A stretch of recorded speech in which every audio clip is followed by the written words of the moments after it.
Bye.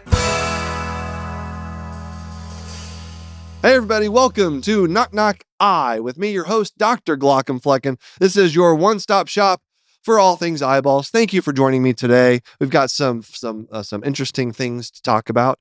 A little bit of eyeball stuff, something that's called Alice in Wonderland syndrome, some comments from all of you, and some things that have happened on social media that have frustrated me.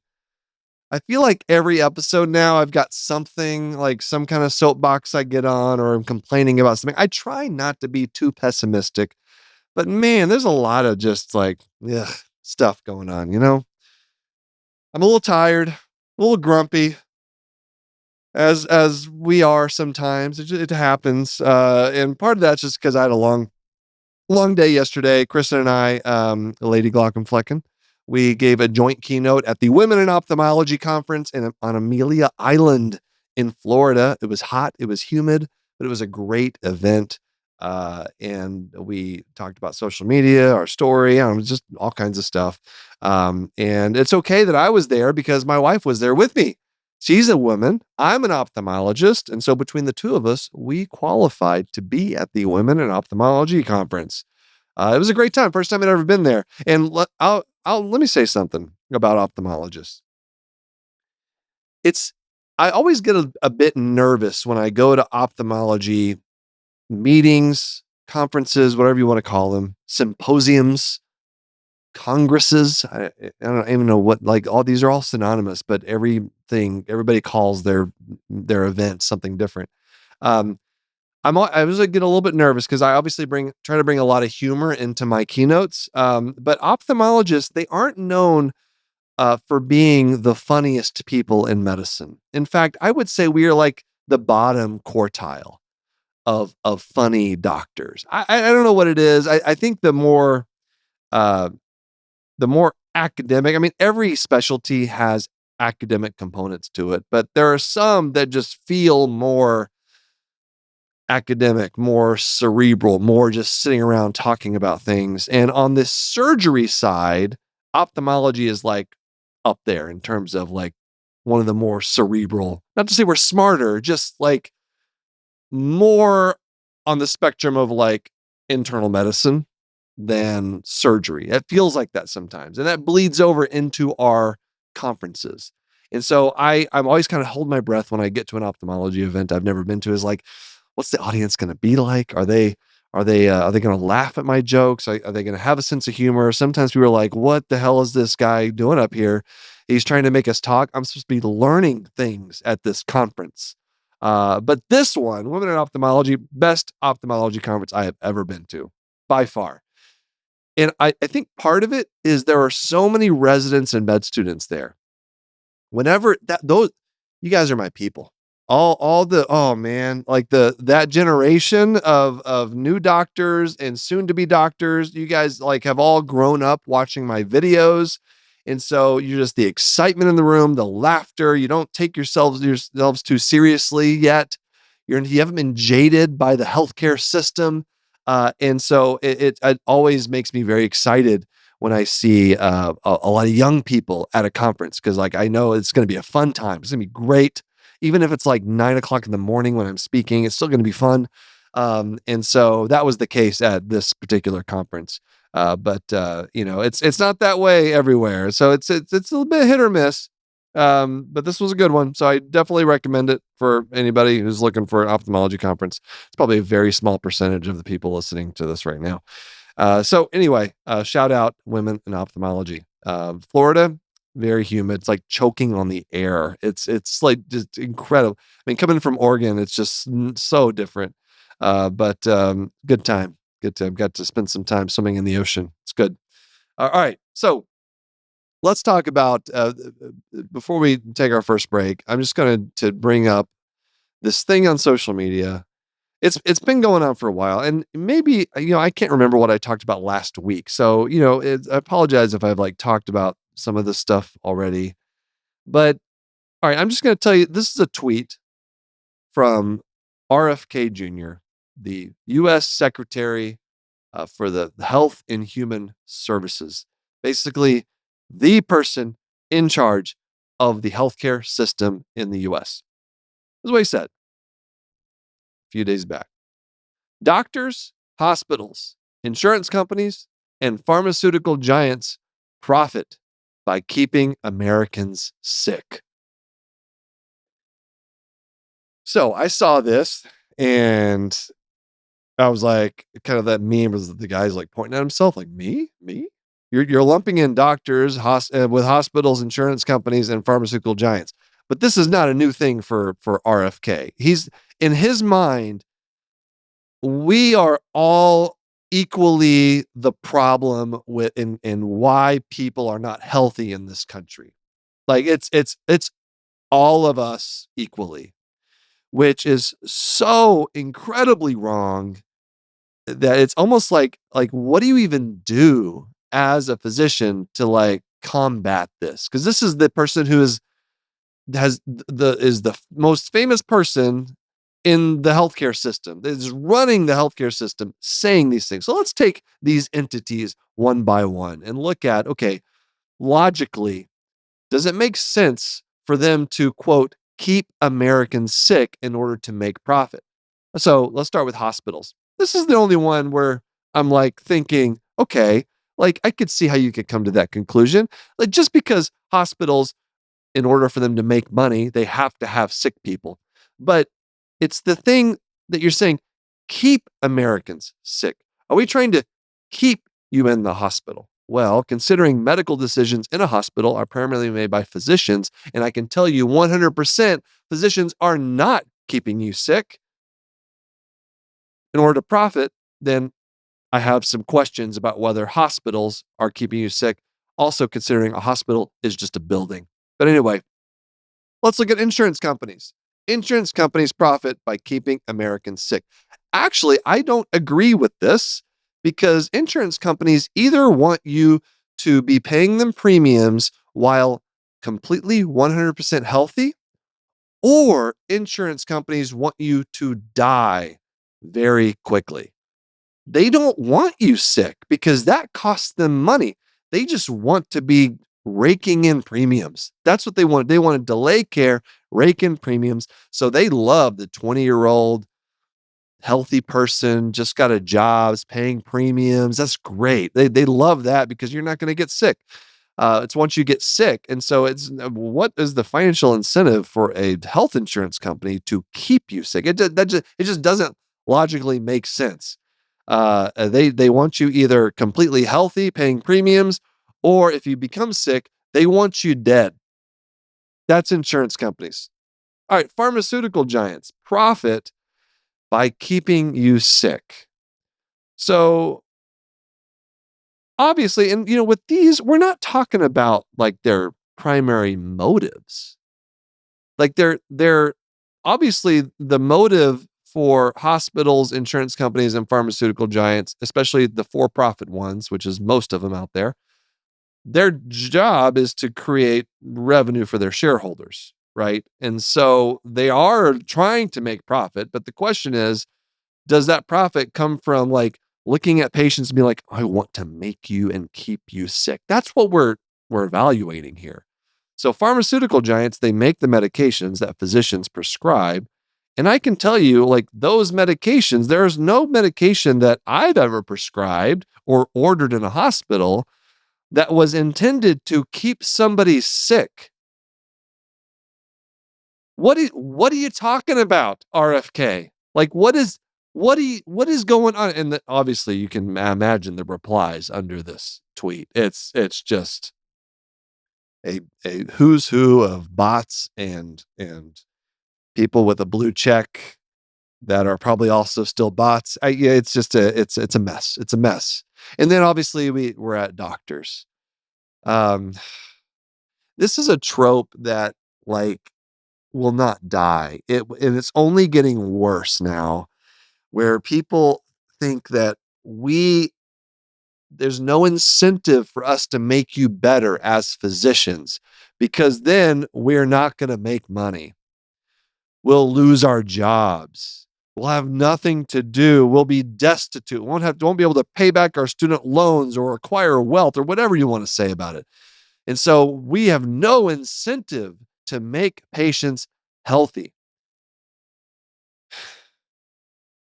First of all, like, we spent a decade or more of our youth, our 20s and 30s, like, learning how to make people better, how to treat disease. Now, I know for the vast majority of you listening, like, I don't need to be, these things.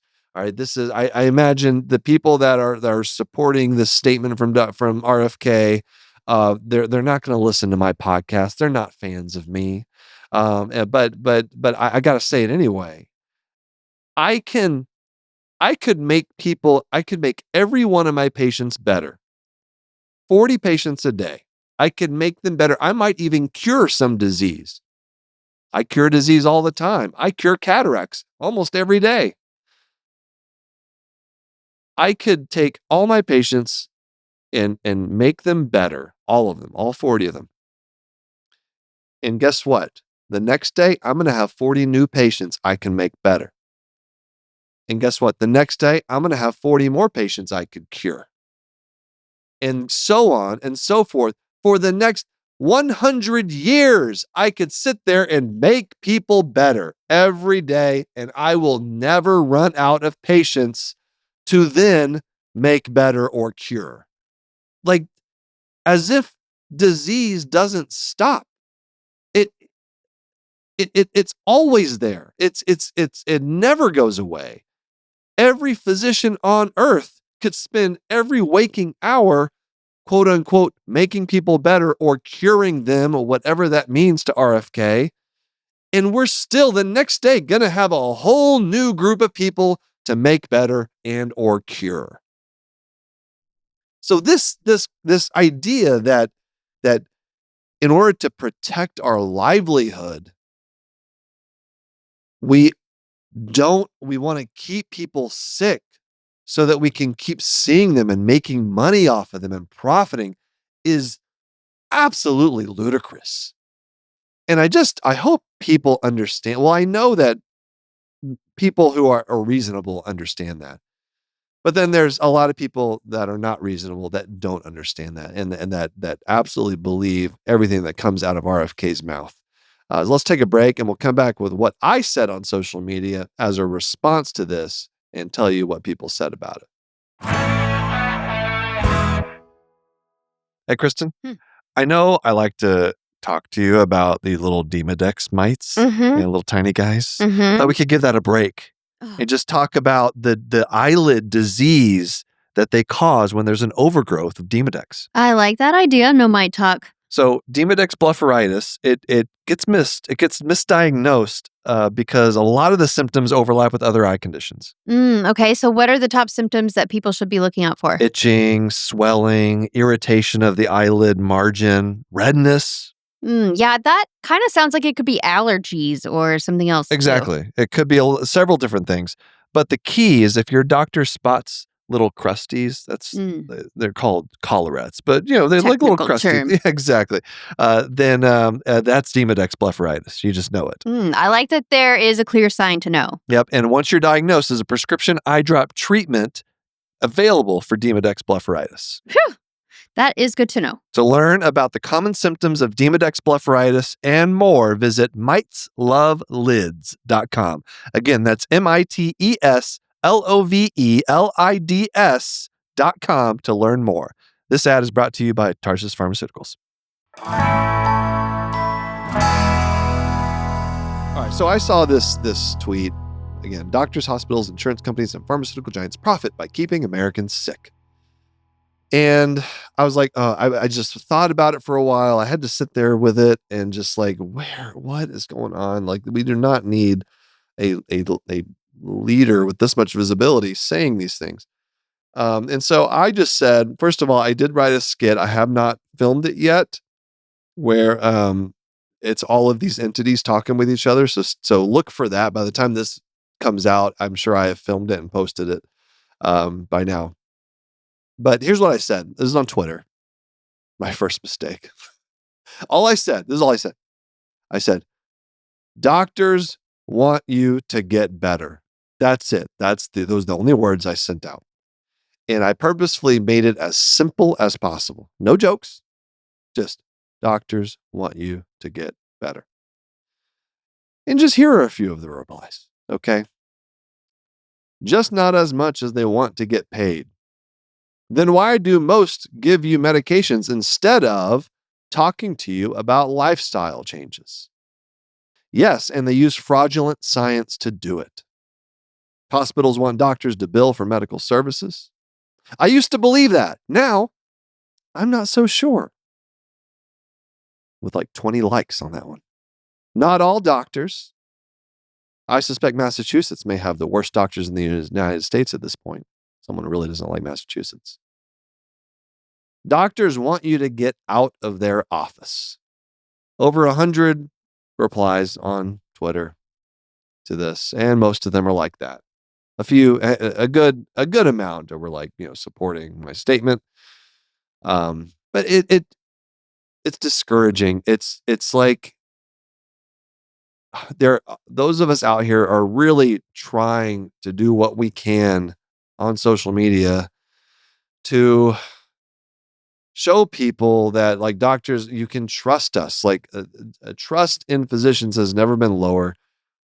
It started, like, the pandemic's a big part of that. All right, there's a lot of bad advice given, a lot of and a lot of misinformation. It's just gotten worse since then, and it's like, and what can we do? It's like, honestly, I'm kind of asking you, like, what do I do?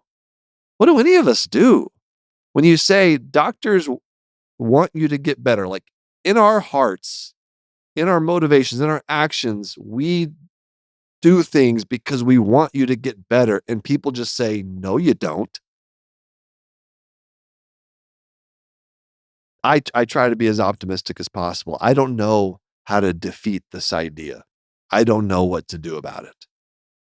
On a population level, it doesn't feel like there's anything to do. For some people, I think the only hope is that they have a personal, an individual interaction with a doctor that changes their mind. That is the only way. Where I don't think there's a way to get people to understand who doctors are. Why is it we're doing this? Until they actually, like, interact with a real life doctor in person. So it's frustrating. So here's what I decided to do, because this is the latest thing is like the root cause stuff, right? Like, doctors, they don't actually treat you. They're not interested in treating the root cause of disease. And what they're getting at is that we don't care about lifestyle. And this is RFK as well. Like, talk about now mandating that med schools have nutrition lectures, which obviously we do. That was a part of our education, absolutely, along with hundreds of other topics. And so, but this is the latest thing, right? You hear it all the time. You don't treat the root cause, and what they're getting at is um, this feeling. I don't know what it is. This notion that we don't care about lifestyle. We don't talk about lifestyle with patients. So again, I'm an ophthalmologist. Every specialty, every type of doctor has a different type of, like, lifestyle changes that they might recommend. So for mine, it's focused on eyeballs, obviously. But even as an ophthalmologist who has nothing to do with anything below the nasal bridge, even I have lifestyle changes that I discuss at length with my patients. All right. Here we go. I'm going to tell you, these are the lifestyle things, the things I would recommend to patients, which I do, like, pretty frequently, almost daily. Some of these I've already done today in just a morning clinic. These are lifestyle changes that are good for your eyes. Taking breaks from screens. We have a 20-20-20 rule. We have studies that show that the longer you look at a screen, the less you're likely to blink. And then the more dry your eyes are going to get. So we have the 20-20-20 rule. Every 20 minutes, you should take 20 seconds and look off into the distance at least 20 feet away. That is going to stimulate you to you lose your focus on the screen, and all of a sudden you blink again.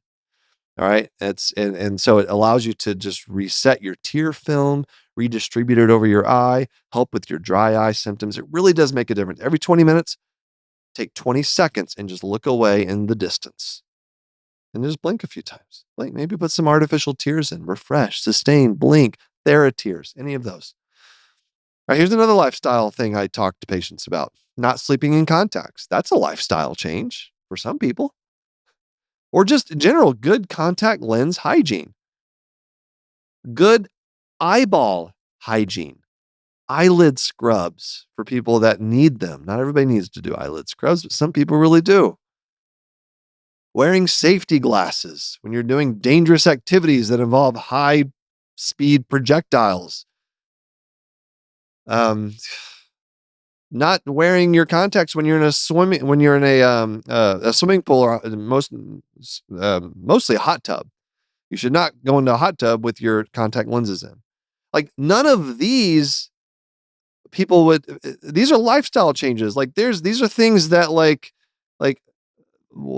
I know people like accuse me of like profiting off of practicing medicine, but in what way would I profit off of telling people these things? I just want you, guess what? I just want you to stay healthy and get better. That's what I want. So that's why I'm telling you all of these things. Taking breaks from screens, not sleeping in contacts, wearing safety glasses when you do almost literally anything. That's my own neuroses playing in there. Wearing sunglasses. Sunglasses. All right, you know what sunglasses do? Well, UV light can be harmful to the macula, the retina. It can be harmful to the cornea. That's what snow blindness is. You know, snow blindness is when you have white snow. What other color would snow be? Reflecting light up from the snow.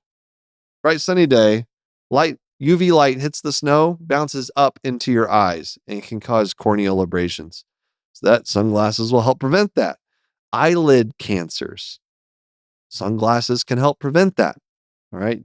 UV blocking technology. Important. Lifestyle change. Eating dark leafy green vegetables. That's another lifestyle change. I talked about that with people who have macular degeneration. Having a diet that's relatively high in antioxidants. Now, I usually talk about that for people who don't qualify for erodes. Maybe they have very mild macular degeneration. They don't have a macular degeneration that's severe enough where they need to take the erodes vitamins. It's like this combination of vitamins. You may have heard of Preservision or Ocuvite. It's just like vitamin A, vitamin C, vitamin E, zeaxanthin, lutein. All of these you can find individually, but they just put them in one little thing and then sell the pill. If you don't have a certain level of severity of macular degeneration, then that pill, it doesn't do anything for you. It's okay to take it, but it's not actually going to but decrease the risk of developing wet macular degeneration, which is bleeding in the back of the eye. So I recommend it for moderate, dry macular degeneration. Those are the people that qualify to take erodes, and everybody with macular degeneration that's worse than that level should be on it as well. But that's what it does. It helps prevent the wet form from happening. Not 100%, but it's one of the best things we got. So, but for people who don't qualify for that, just having high antioxidants in your diet. So, spinach, kale, other dark leafy green vegetables. I don't know what they are. I'm not a big dark leafy green vegetable eater, although I should probably take my own recommendation and start eating that. I don't have macular degeneration, but it just seems like a healthy thing to do. But guess what? That's a lifestyle change. How about fish oil or flaxseed oil supplements? That's a lifestyle thing.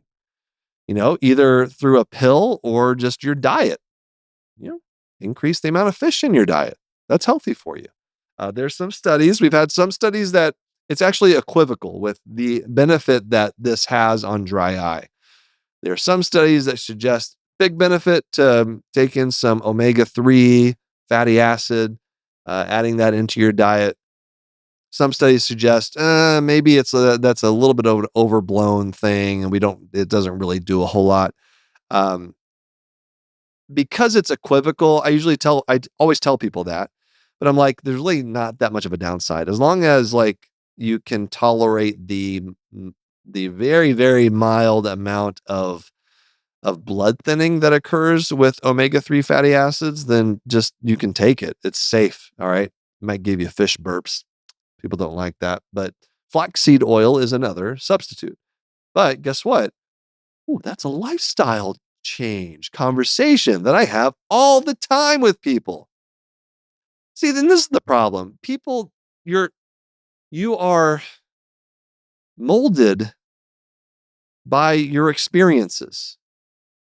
And unfortunately, all it takes is one or two bad experiences with a physician for some people to think that, oh, it must be all physicians.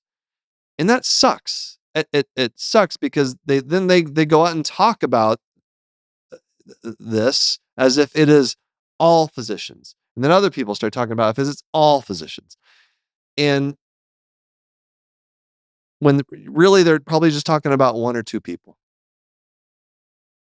I don't know. I don't know. And it's not like you can go on social media and be like, it's not all physicians. Not because then you look like, you're invalidating their experience. It's just that it's not accurate to take an anecdotal experience and generalize it to an entire workforce of people. But that's what's happening on social media. And the last just in like 5 minutes before I started recording, the last thing I could think of as far as lifestyle modification is when I diagnose idiopathic intracranial hypertension. And typically this disease occurs in overweight women around the age of 40. That's the classic demographic. And so we talk about weight loss. We talk about how it's going. What are their strategies? What has worked? What hasn't worked? What are they doing? I'm not a dietitian, but I can give basic advice. I could tell people what has worked for other patients that I have with the same disease. Lifestyle modifications. It's not some taboo topic that we just don't discuss. We do it. It's part of our job. Guess what? We also prescribe medications. I don't know where this either or thing came. Like doctors, they're either prescribing medications or they're actually good doctors giving lifestyle modification advice, finding the root cause of disease. That's the way people are thinking. People just think in black and white now. There's no nuance to any of this stuff. And the result is that we as physicians are being lumped in to the disaster that is health insurance companies. Exemplified by a tweet from the head of US healthcare. Fun. All right, let's take a break. We'll end on a high note. All right, let's do an eyeball topic here. This is a short one, but it's an interesting disease that you don't see a lot. And it came up. I think I saw a patient not too long ago that had a history of that, or maybe it was because I don't usually see kids, and most of the time it's in kids. It was a parent that was talking about their kid that has this. Either way, let's talk about Alice in Wonderland syndrome. So this is a neurologic condition. So nothing wrong with the eyes. And now anytime, because obviously the eyes are so intricately connected to the brain, that there's a lot of overlap. There's a lot of diseases that will give you either an illusion or hallucination or a visual distortion. That's actually nothing with the eyes, nothing happening in the eyes. The eyes are totally perfect. It's a brain thing, like ocular migraine, a misnomer because it's not actually anything wrong with your eyes. It's just a migraine that starts in the occipital lobe in the vision cortex, and that stimulates it, causes you to see things. All right. So Alice in Wonderland is a neurologic condition that causes a temporary distortion in how a person, usually a kid, perceives their body and the bodies in the world around them. So people have these visual or sensory disturbances. So they either see objects as like larger or smaller, what we call micropsia or macropsia, or sometimes the objects are closer or further away than they actually are. It can also affect like time and sound perception can be distorted. And it's obviously named after like the Alice in Wonderland, Lewis Carroll book, because of the distortions that Alice experiences in being big and being small and heads being bigger and legs being taller, longer, and all this stuff. So the key characteristics of this disease is the most common symptom is that visual distortion, and it can be very concerning for parents. Usually they're the ones that are more concerned than the kids. The kids just sometimes they don't even talk about it. In fact, some of you listening, maybe you're like, oh yeah, I had that. I remember that as a kid.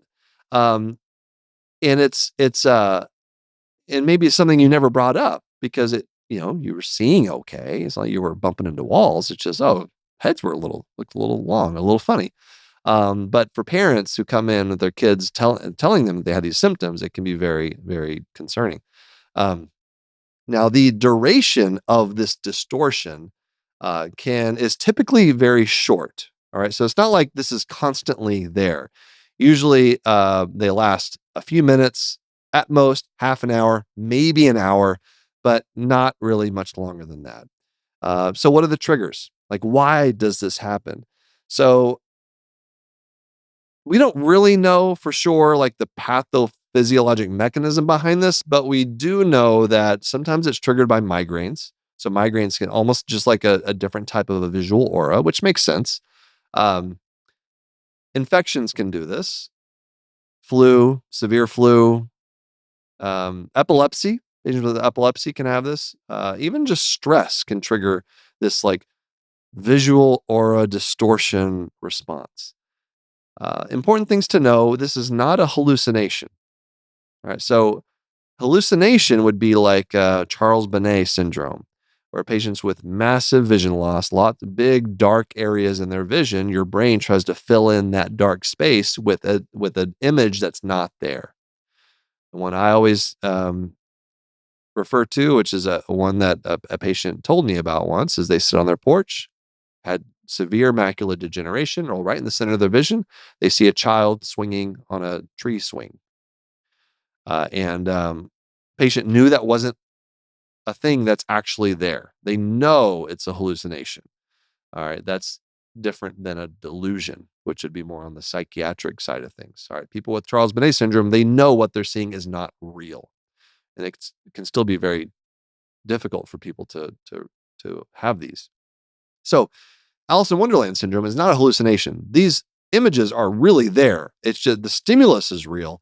It's just their perception of that stimulus is altered. Um, Most of the time, it's not a serious thing. All right. I'd say it always is worth getting an evaluation with either a neurologist, pediatrician, eye doctor. All of them will have some experience like hearing about these symptoms. Um, very rarely, like something like a brain tumor could cause this. Anything that can really disrupt the neurologic pathways, like we mentioned, epilepsy already is something. Then it could potentially cause something like this. That's why it's important to at least get it evaluated. All right, if your kid notices this or you notice this, But again, most of the time, not something to be too concerned about. So that's Alice in Wonderland syndrome. Really interesting to hear people describe it. It's fun to if the kid's able to like draw it. It's always that's one of the cool things about ophthalmology. A lot of ophthalmology disorders that cause vision changes, like have people draw it. It's actually a really, really helpful thing. If you're in the emergency department and someone's like, I'm seeing something in my vision, just draw it. See what it looks like. And that's actually can be helpful for us as on-call ophthalmologists to hear like what does that look like? What the patient draw? What do they think is going on? So helpful little tip to have patients draw out their vision changes. All right. And lastly, we will do, how about a couple of comments? We'll just do that real quick. So this is coming from the episode, Should We Worry About Organ Procurement Organizations?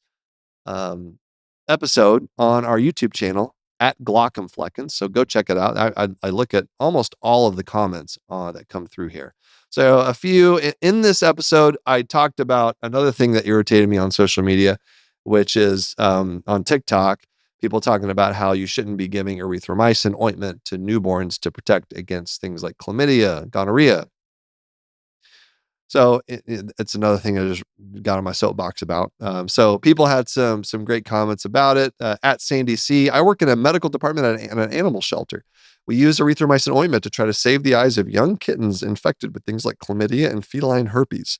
I couldn't tell you how many enucleations, which is eye removal, could have been prevented by using erythromycin sooner. Thank you. See, it's helpful not even in in human medicine, but in animals as well. And that's actually, thank you for that, because I'm giving a talk in a month or so to my first veterinary medicine talk. I can't wait.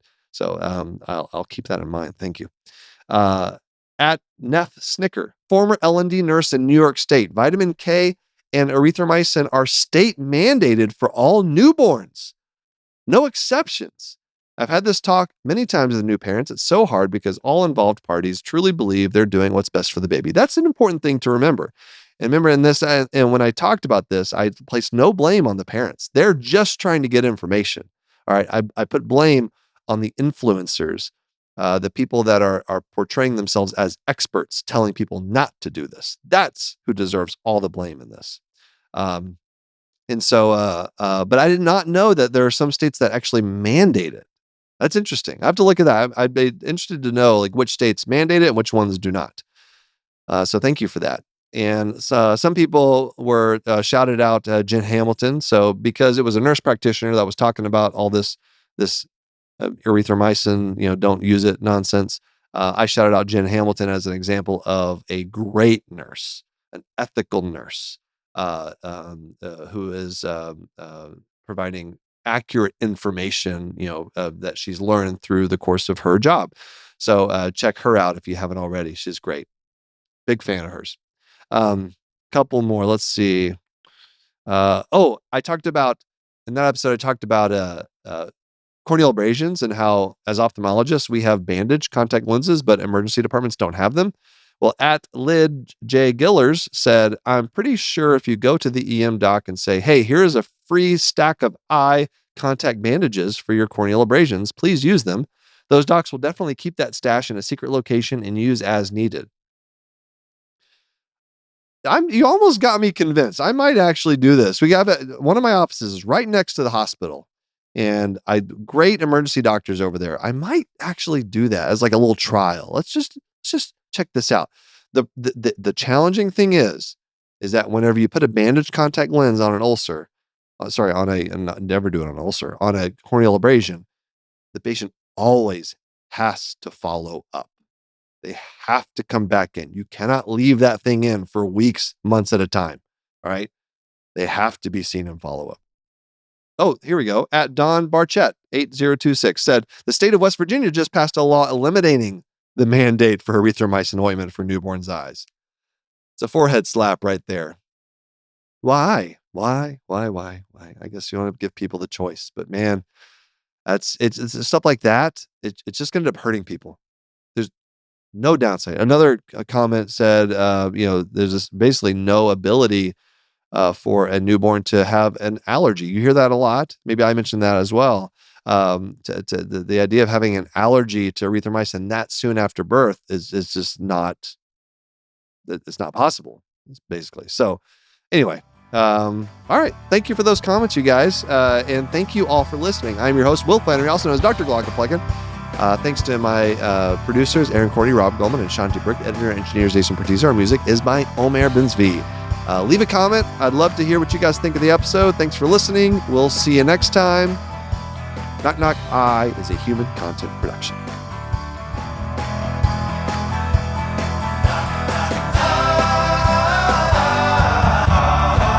Knock, knock. Goodbye.